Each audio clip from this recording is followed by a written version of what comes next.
Yeah, I guess arguably finance and economics have always been at the heart of Canadian policy and Canadian foreign policy, because Canadian foreign policy is very much the reflection abroad of the domestic interests at home. And the creation of Canada back in 1867 was very much an economic issue. The recognition that the then four provinces and the others that have come to it had to get together for economic reasons because there was a larger security threat, and that was the post-Civil War United States.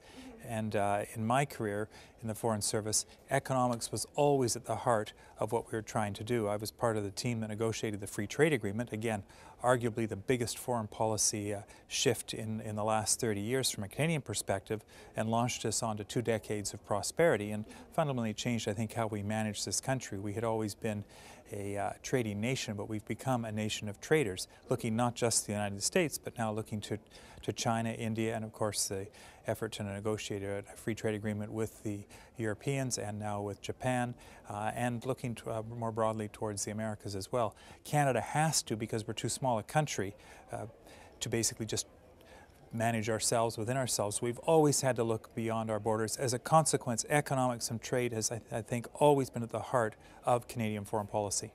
Now, talk about the movement of peoples. Well, we also are the peoples of the world, and I think that one of the things that Christy had talked about was the importance of the diasporas and how we can make advantage of it. She spoke, of course, of her Ukrainian background and how Ukrainians, in a sense, are now are ruling both economically and politically. Think of Premier Stelmach and previous premiers as well.